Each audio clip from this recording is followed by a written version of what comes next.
usually just confirm their narrative of the person in a way they find data to reinforce what narrative, or maybe some change their minds and they drift a little bit to a different side of the spectrum. But the party's a measurement reinforce what narrative, or maybe some change their minds and they drift a little bit to a different side of the spectrum. But the party's a measurement reinforce what narrative, or maybe some change their minds and they drift a little bit to a different side of the spectrum. So another thing I find interesting The party's a about data measurement reinforce what narrative, or maybe some change their minds and they drift a little bit to a different side of the So spectrum. another thing I find interesting The party's a about data measurement reinforce what narrative, or maybe some change their minds and they drift a little bit to a different side of the So spectrum. another thing I find The interesting party's a about data measurement reinforce what narrative, or maybe some change their minds and they drift a little bit to a different side of the So spectrum. another thing I find The interesting party's a about data measurement reinforce what narrative, or maybe some change their minds and they drift. And even through the course of a day, when we're making choices, we may make choices that fit more in the hero line or fit more in the loser line. And so we're living in all these different narratives at one time. And then these measurement events, or whenever we encounter another person and they, along with us, sort of pick out which one of these narratives fit our identity most in that measurement event. But then we move on and we again resume being this spectrum of possibilities. And other people also might have a view of us that varies over time, and they might even be unsure. In fact, our identity might be in a superposition in our minds and their minds most of the time. And really, when someone asks, what is this person like, they pick out some measurement events, some data, and they just say this data and they fit it to one of these narratives and they say that's the person. But that's really just a little tiny slice of time and reality. It really reminds me of the measurement, the electron detector or the photon detector in a double slit experiment, how it appears that the photon or the electron is considering all these different paths. Then at the measurement event, it appears in one spot. But maybe it's very similar to identity. It's just a momentary connection between the measurement device and the identity of the photon or the electron, and then it goes right back into being a superposition of waves.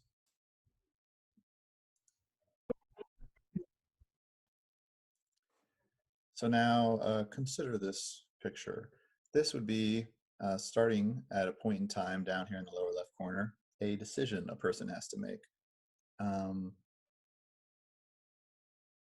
Now, if the decision is insignificant, then I think it would be like that previous picture where you make the decision and you have different realities coming out of that. But if it wasn't terribly significant, then all these realities of decisions, they'd come back down to a measurement event or a party or a meeting some person. But if the decision is really big, a big life decision, like do you move to another state or take a job or something, then you'd be going down a single one of these possible timelines into the future.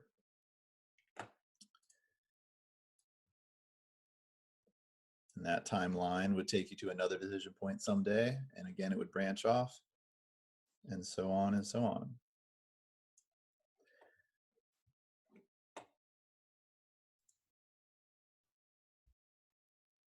Now, if you're familiar with the multiple worlds theory of quantum mechanics, the theory is that every time a significant branching happens, and that would be from any moment in time that is a superposition of possibilities, that all the branches might happen. All the possible branches may actually happen. That's what Schrodinger's equation shows with quantum events, is that when two waves of quantum events hit each other, then the waves collide and it makes branching waves. And so that gives you the impression that there's you don't have to have any collapse of the wave function. If you look at it that way, the waves just branch off and continue to branch off into wave after wave. And so it could end up looking something like this, where you have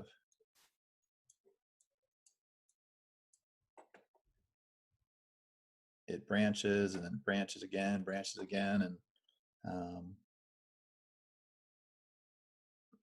and it just becomes very complex very fast. Now, this is the theory of multiple worlds. It's basically a way of visualizing the theory of multiple worlds. But what I have here, the highlight in green, is intended to represent the path that you have actually taken in life. That is the you that we are talking to and the me that we are listening to. But let's just talk about you. You have actually made certain choices. You've made certain choices to live certain places, take certain jobs, be married to certain people, to do this or that, and has taken you down a single thread through this vast, complicated possibility map of possible branches in life and reality for yourself.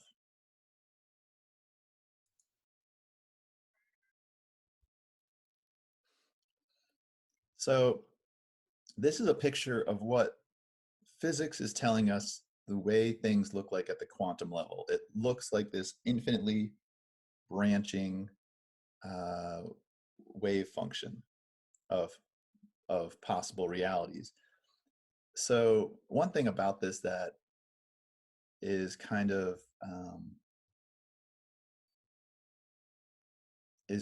like is problematic to me is the amount of resources that the universe would be expending in order to have this many versions of reality going.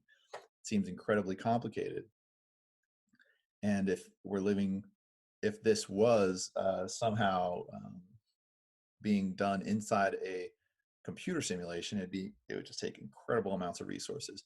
But I did have a revelation the other day that the universe could work exactly like this, and yet it doesn't have to be incredibly resource intensive, because none of these wave functions, none of these threads have to continue. Any one of them, they could end very, very soon after they exist, just like a wave. If these were strings, the universe or the simulation is under no obligation for these strings to continue far. The only string that we know, the only thread of life and reality that we know has continued into the future is the one we are currently on. All of the other threads could end. They could end immediately after we firmly choose one thread. You know what I'm saying?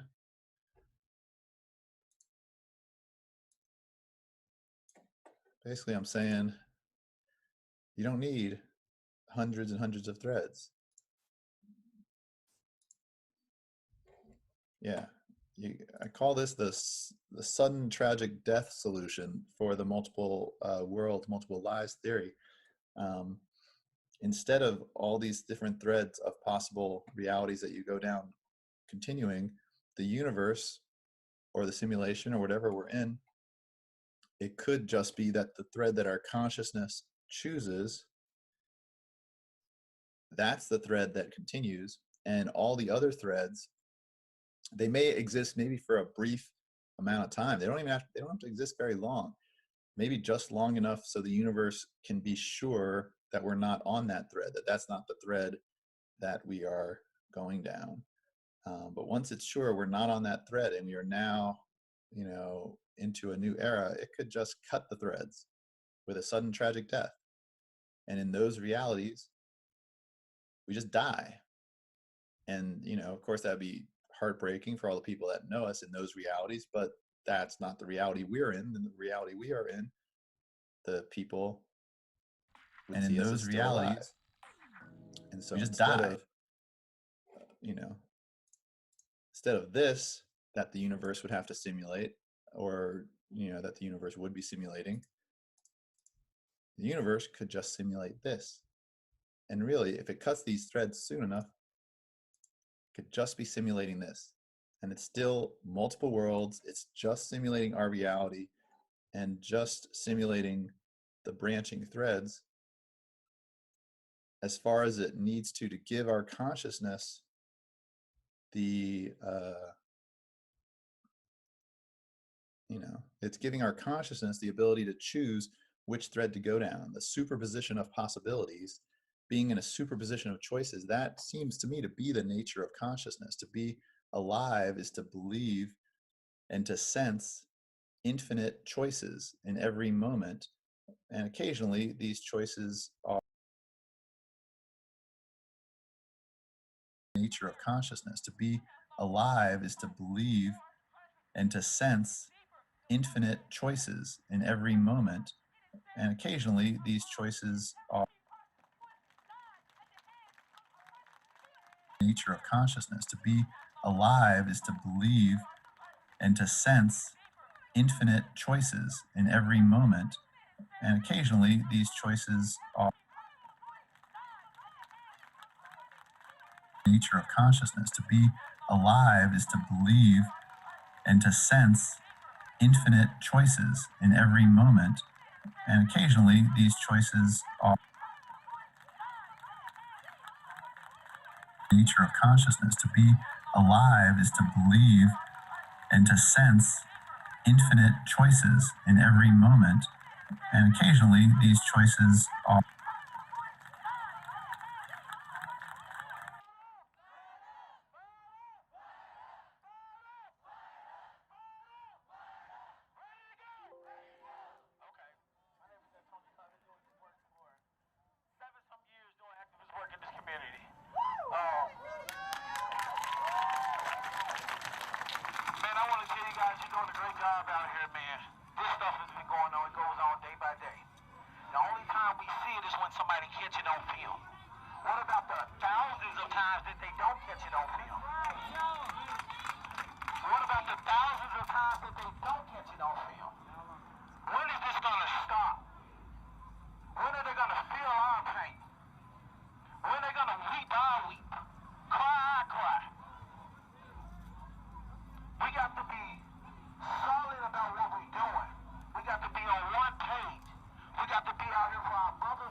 all right. Hello out there.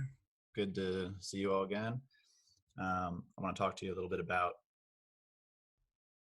quantum multiple worlds theory. Are you ready? Here we go.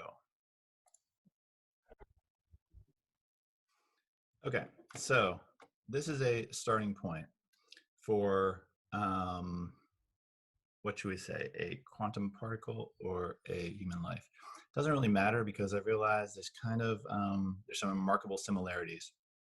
So if you first think about it as a quantum particle that, say, goes through a double slit or is shot at a double slit, it acts like a wave, and it spreads out.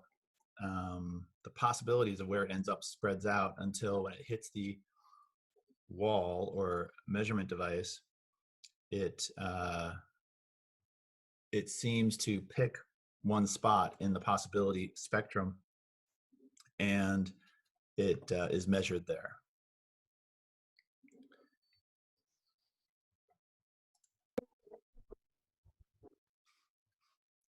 Okay, so here's a look at a spectrum of human narratives, human identities. Here you have a human on the left, and what you have here are different narrative sort of lines down here. So let's suppose there's, let's suppose this person has 8 friends, and each one has a identity, believes this person is a certain type of person, and they have a certain judgment about them. That judgment, that story they have about this person is a narrative. One person might think this person's a hero. Another person might think this person is a loser, or there could be anything on the spectrum in between. All these people exist, so all of these narratives exist. They are all real because they all exist in a mind. Just like this is sort of analogous to a superposition. It's a superposition of identities, of true histories, stories of this person's reality. Now, if this person goes to a party where all 8 of these people are there, they will all get information and data that they will use to influence their narrative. And this person will come out still with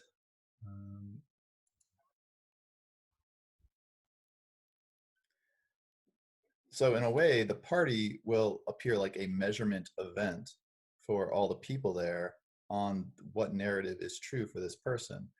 And but interestingly, they will all usually just confirm their narrative of the person in a way they find data to reinforce what narrative, or maybe some change their minds and they drift a little bit to a different side of the spectrum. But the party is a measurement event, and yet you'd come out of it with all the narratives.